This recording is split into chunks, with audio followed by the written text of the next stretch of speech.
그리고 앞서서 MBS 여론조사 결과에서 말씀 못 드렸던 것 중에 좀 더 짚어야 될 게 있는데요. 지금 산업재해 관련해서 이들이 띄우고 있습니다. 민주당이 노란봉투법과 관련해서 계속 이 어젠다를 띄우고 있는데 예. 지금 여기서도 노란봉투법까지 MBS 결과에서 질문 답이 나오기 전까지 두 가지를 앞에 물어보는데요. 기후변화 심각성을 물어보고요. 그 다음으로 산업 현장 폭염 시 휴식 규정에 대해서 물어봅니다. 그 다음에 산업재해 예방 조치에 대한 인식을 또 물어봅니다.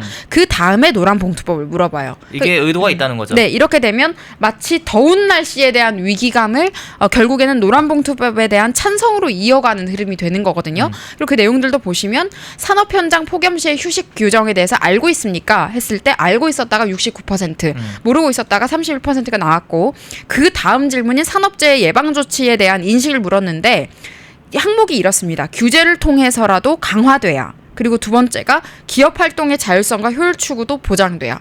이렇게 물어보면은요, 그냥 규제를 통해서라도 강화돼야가 맞는 질문처럼, 맞는 그렇죠. 답안처럼 아니 들려요. 당연히 더위라는 키워드만 놓고 보면 그렇게 네. 답할 수밖에 없는 겁니다. 네, 그렇게 해서 지금 규제를 통해서 강화돼야 된다가 52%, 기업 활동의 자율성을 보장해야 된다가 44%인데요.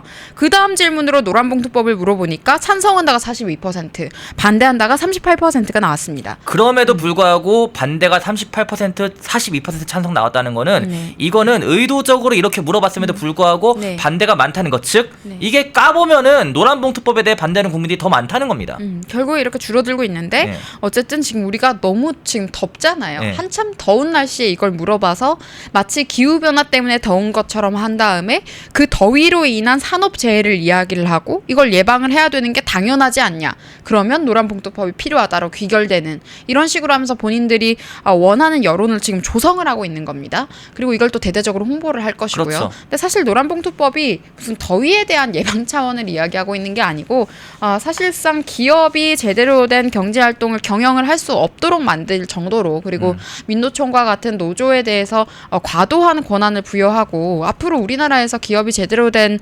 정상 운영이 불가능할 정도로 지금 여러 가지 항목들을 뜯어보면 그렇거든요. 예. 그래서 지금 국민의힘도 여러 나라 지금 우리나라에 들어와 있는 해외 기업인들이라거나 이렇게 만나서도 메시지를 내고 있습니다만은 지금 말씀드렸던 이춘석 의혹이라거나 이런 지지율 관련 홍보 내용들에 비해서는 언론 보도 차원에서 밀리고 있는 게 사실 현실입니다. 그러니까 언플에서 좀 밀린다는 거죠. 네, 이게 좀 더 전략적으로 들어가야 하는 부분들이 있는데 프로파간다라거나 선동이라거나 이런 부분에서 기술적으로 우리가 많이 좀 뒤처지고 있는 상황이기는 하다. 그렇기 때문에 당연히 국민의힘에 대한 관심도도 떨어지는 것이고 정당 지지율도 계속해서 떨어지고 있는 상황이 아닐까라고 저는 분석하고 있습니다. 그러니까 이게 사실 말이 안 되는 게 지난 대선 때 국민의힘 후보와 그 개혁신당 후보 보수 진영을 합하면은 이재명보다 더 많았습니다.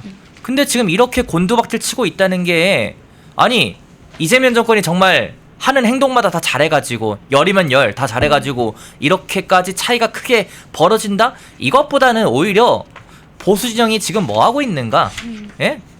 그동안 2개월 동안 대선 끝나고 2개월 동안 대체 뭘 했길래 이렇게 곤두박질을 치고 있는가에 대해서 먼저 네. 짚어봐야 된다는 거죠. 네.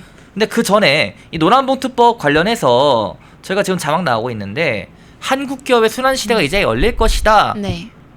뭐 기업들 입장에서는 언론 보도 보니까 8월 달이 정말 최악이고 네. 9월 뭐 이렇게 가면 갈수록 하반기 가면 갈수록 한국 기업뿐만 아니라 우리나라에 들어와 있는 외국계 기업들 역시나 정말 고난이 예상된다는 보도들이 나오고 있습니다. 어떤 내용일까요? 네, 저는 지금 뭐 방송법도 그렇고 노란봉투법이나 더 강력한 상법 개정이나 이런 것들에 지금 많은 기업들이 우려를 표하고 있습니다. 예. 그리고 우리나라의 유명 대기업들도 정말 상황이 악화되면 국적을 바꿀 수 있습니다. 제가 말씀드렸지만 기업은 국가의 소유물이 아닙니다. 그렇죠. 네, 그런 이야기들을 한 번 더 드리고요. 따라서 언제든지 이 나라를 떠날 수도 있다라는 말씀을 드리는데 지금 민주당이 지난 정권 때 문재인 정권 때는 원자력 산업의 뿌리를 다 뽑아버렸습니다. 그렇게 하면서 태양광 비리를 저질렀었고요. 계속 환경 파일을 해왔었는데 지금 또 환경 파리하면서 우리나라 주요 산업 하나를 또 뿌리 뽑으려고 하고 어떤 있습니다. 거죠?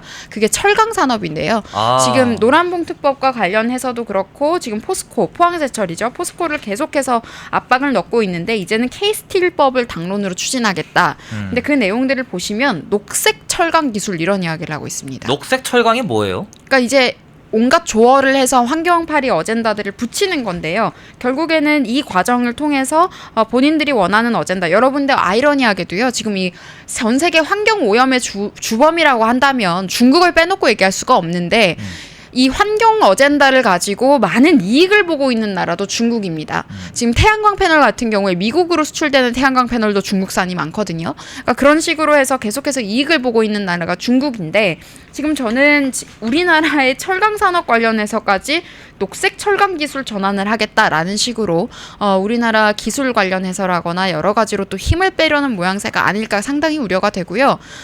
우리가 윤석열 정부 때 중국 산업 스파이들 굉장히 많이 잡았었습니다. 예. 그때도 보면 반도체 기밀들이라거나 뭐 SK나 삼성 같은 주요 기업들에 있는 여러 가지 기술 기밀 같은 것들을 중국으로 우리나라 사람이 거기다가 이제 산업 스파이들이 기밀을 유출하기도 했고요. 중국 스파이들이 들어와서 유출을 하는 일들이 생기기도 했었는데 이제는 반도체라거나 원자력을 넘어서서 이제 철강 산업까지 무너뜨리려고 이 세력들이 작정을 했구나. 그러니까 자유시장 경제의 가장 중요한 우리나라 주요 산업들의 기둥을 그냥 다 꺾어버리겠다는 겁니다. 그럼 결국에 그들이 원하는 대로 지금 우리나라가 사실상 사회주의화가 많이 되었는데 이런 체제들이 사회주의 체제가 더 공고해질 것이고 사실상 공산화가 진행되는 것을 막기가 어려워질 수 있다라는 생각이 들어서 저는 걱정이 되고요.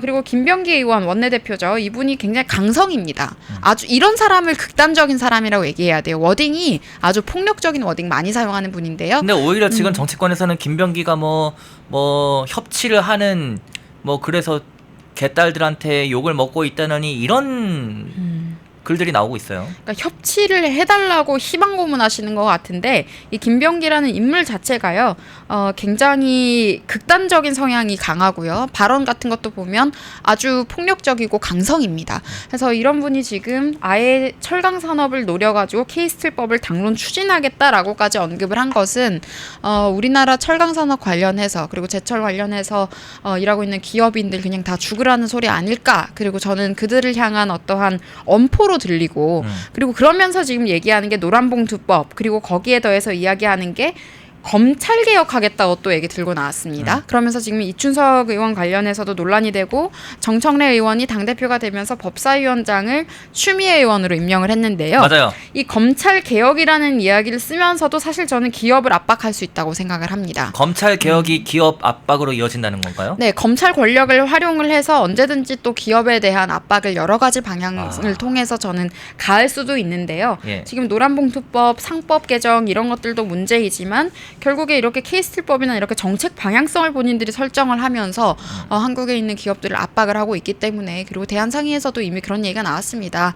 관세 폭탄도 문제고 근데 그것보다도 노란봉투법이 정말 통과가 되면 이 나라를 떠날 수밖에 없다라고 한 메시지들이 나오기도 했었는데요. 저는 떠나시라고 말씀을 드려야 하지 않을까. 이런 식으로 정치 권력을 빙자해서 한국의 기둥 역할을 하고 있는 기업들이 제 기능을 하지 못하게 하고 그리고 그 기업들의 고유한 기술들을 계속해서 유출되는 상황들을 방조를 한다면 그럼 그 기업은 사실 이익 추구를 위해서 존재하기 때문에 떠날 수밖에 없지 않나라는 생각을 합니다. 그리고 지금 미국 같은 경우에는 미국에서 일자리를 만드는 경우에 기업에 굉장히 많은 혜택을 부여한다거나 세금을 감면해 준다거나 이런 여러 가지 혜택을 또 부여하고 있기 때문에요. 여러분 지금 국적은 선택하는 시대가 된 지 오래됐습니다. 맞아요. 개인도 그렇지만요. 기업도 마찬가지이기 때문에 경쟁력을 잃는 나라는 도태될 수밖에 없는데 지금 민주당이 이야기하고 있는 여러 가지 가치들은 굉장히 시대착오적이고 20년 전, 30년 전 노무현, 김대중 때 당시에 그런 여러 가지 사회주의적인 정책 방향과 다를 바가 없다. 그리고 오히려 노무현 정부보다도 더 후퇴하는 방향성을 지금 가고 있는 게 아닌가라는 생각이 듭니다. 네. 포스코 ENC 직원들은 어떻게 되는 건가요? 라고 채팅이 올랐는데 제가 산업부 기자한테 직접 들은 내용입니다. 네. 지금 내부가 굉장히 뒤숭숭하다고 합니다. 네. 실제로 와 이거 진짜 큰일 났다. 직원들이요 어떻게 해야 될지 모르겠다는 거예요. 네. 포스코 내부 이 분위기로는요. 그러니까 이 정도로 지금 단순히 여기서 한 가지 더 의문점이 나오는 게 네. 과연 포스코로 끝날 것이냐. 음. 포스코 하나만으로 끝날까요? 우리나라 기업들 노란봉투법이 통과되면은 예? 지금 이 HJ 촌님이 포스코 ENC 직원들 어떻게 되는 거냐? 여기서 연관되는 질문으로 할 수 있는 게 네. 우리나라 직원들 기업 다니는 직원들은 이제 어떻게 되는 것이냐라는 질문까지도 나올 수가 있는 겁니다. 네. 그래서 지금 김병기 원내대표와 민주당이 이야기한 이 K-스틸법이요. 겉으로는 그들이 우리나라 국가 경제의 버팀목이다라고 이야기를 하면서 철강산업 보호를 위해서 철강산업 투자를 위한 법안인 것처럼 이야기를 합니다마는 결국에 또 중국에 돈 주는 겁니다. 태양광이랑 똑같아요. 또 지금 철강산업 관련해서 이들이 이야기했던 게 녹색 철강 기술로 전환하겠다. 지금 이런 어젠다들을 명분을 가져다가 붙이면서 또 중국에서 수입해오는 그런 것들 사실 택가리 한다고 지금 지적을 많이 해주셨는데요. 그런 식으로 하면서 또 중국에 돈 상납하겠다. 이제 겉으로는 우리나라 철강 산업을 위해서 세금을 이용하는 것처럼 이야기를 하지만 사실상 중국에 수입해서 오지 않습니까? 중국 기업에게 한국 국민의 세금으로 지원금 주겠다라는 것과도 마찬가지 맥락에 있다라고 말씀을 드리겠습니다. 이런 것들은 사실 정치인들도 산업에 크게 관심이 없거나 지역구 주요 산업이 아니면 모르시는데요. 굉장히 심각한 문제입니다, 여러분. 원자력 산업과 철강 산업에 대해서 지금 사실상 중국화를 다 시키겠다라는 것이고 에너지 산업 같은 경우에도 우리가 여러 가지로 지금 중국에 의해서 피해를 받고 반도체 산업도 마찬가지고요. 지금 이제 철강 산업도 마찬가지고 지금 전기 관련해서도 사실상 중국의 공장이 많이 빠져 있거든요. 그러니까 이렇게 되면은 박정희 대통령이 산업혁명하면서 국가 기틀로 만들어 놓으셨던 중공업이라거나 원자력이라거나 조선업이라거나 이런 우리나라의 국가 경쟁력, 산업적 국가 경쟁력 자체가 그냥 다 무너지는 거고 거기에서 나오는 여러 가지 이익이라거나 우리 국민이 국익을 위해서 그리고 우리 국민들이 마땅히 누려야 할 그런 고유한 가치들이 지금 중국에게 넘어가고 있는 현실로도 보셔도 될 것 같습니다. 그러면서 이제 또 문제가 되는 거는 민주당은 항상 미국이 마치 패권주의를 가지고 우리나라를 위협하는 것처럼 선전을 하고 있습니다만은 그렇지 않다는 거죠. 이런 산업기술 경쟁력은 이미 중국에 의해서 많이 흡수되어 버린 상황이다. 그리고 이 부분에 대한 문제의식을 가져야 된다라고 말씀드리겠습니다. 그리고 저들이 지금 뭐 하고 있냐면은 이 최승호라는 사람이요. 추적이라는 영화를 네. 지난 6일에 개봉을 했는데 8월 6일 개봉을 앞둔이라고 나왔으니까요. 예. 추적이요? 예, 추적. 이게 뭐냐면은 그 4대강 사업 관련된 거요. 이명박 대통령. 네. 근데 거기에 대해서 본인이 뭐 추적해가지고 뭐 하겠다. 이거를 지금 하고 있는 거예요. 지금 2025년에 와가지고 예. 지금 저들이 예 정권이 바뀌자마자 민주당 정권 이재명 정권으로 바뀌자마자 하는 짓들을 보세요. 어떤 건지 녹색 철강이요. 철강이라는 단어와 녹색이라는 단어가 합쳐질 수 있는 겁니까? 그리고 4대강 사업에 대해서 비판할 지점 뭐가 있습니까? 그러니까 이게 저는 참 재밌는 게요. 이 민주당 정치 기득권, 민주당의 주류를 형성하고 있는 그 4050 정치 기득권 분들이 20년 전 사고에서 그냥 멈춰 계세요. 그냥 거기에서 시간이 아직도 본인들이 정지하신 젊은 줄 분들. 알아요. 그러니까 광우병 선동도 그대로 가지고 와서 이번에도 우리 미국이랑 같이 관세 협상할 때 2008년에 광우병 폭력 집회하던 당시 사진 보여줬다고 하지 않았습니까? 그리고 지금 이 시점에 4대강 관련 또 음모론 영화를 또 만든다고 하니 또 그거를 공개 예정이라고 하니 참 이들도 시대착오적이기는 하다라는 생각이 드는데 사실 이런 사람들 정치적으로 이기려면은요 90년대생들이 전면에 나선 수밖에 없습니다. 저희 2030이 전면에 나서야 저는 바뀔 수 있고 특히 90년대생들이 중심이 돼야지 이런 여러 가지 문제들 조국 사태도 마찬가지고요. 그 부분에 대해서 정확하게 짚을 수 있는데 지금 당의 모습은 꽤나 무력하지 않은가라는 생각이 들고요. 그리고 2000년대 당시에 그들이 이용했었던 그 선전선동 수법을 여전히 유효한 것처럼 지금 사용하고 있고, 김건희 여사 관련 영화도 또 만들지 않았으니까 항상 그런 거 만들면서 본인들이 굉장히 핫한 것들을 하고 있다고 생각을 해요. 감각이 되게 좋다고. 트렌디하고 젊은 줄 알아, 아직도. 트렌디하고 네. 감각이 있다고 생각하지만 네. 20년 전 2000년대에서 그냥 거의 멈춰 계신 분들이 많은 네. 것 같습니다. 그래서 방금 말씀하신 그 영화도 크게 호응이 있을 것 같지는 않다. 지금 지난 6일 개봉했는데요. 관객 수가 3,000명입니다. 3,326명으로 나오네요. 지금 포털 검색해 보니까. 네, 그때 당시에 뭐 녹조 라떼니 이런 이야기들 하면서 본인들끼리 뭐 밈 같은 거 만들어서 돌리고, 그때 뭐 김어준 방송 지금이랑 하는 짓이 사실 똑같잖아요. 하는 똑같아요. 행태가 예. 짓이라고 해서 제가 죄송합니다만 행태가 똑같지 않습니까? 그러니까 이들도 사실은 딱히 발전이 없는데도 불구하고 우리가 매번 당하고 있고 그니까요. 20년째 당하고 있는 거는 반성해야 돼요. 네, 정말 큰 문제입니다. 그래서 참 그런 것들을 바로잡기 위해서 지적할 부분들은 정말 셀 수 없이 많지만 부디 이번 전당대회에서는 좀 유효한 담론들이 오가기를 바란다. 근데 그러지 않은 것 같아서 참 걱정이다 말씀드립니다. 그러니까 저희가 모든 40대, 50대를 이렇게 좀 지적하는 것들이 아니고요. 아직도 본인들이 젊은 줄 알고 청년들에게 가르치려 하고 말 안 들으면은 너 극우네? 극우? 너 극우에 빠졌어? 이런 소리 하는 그런 사람들을 비판하고 지적하는 겁니다. 본인들 진영을 지지 않으면 다 극우래요. 죄다 극우래요. 이준석도 극우래요. 이준석 좋아해도 극우래요. 예, 개혁신당 지금 극우 정당 됐어요. 그러면은 민주당을 뺀 모든 정당이 다 극우 정당입니까?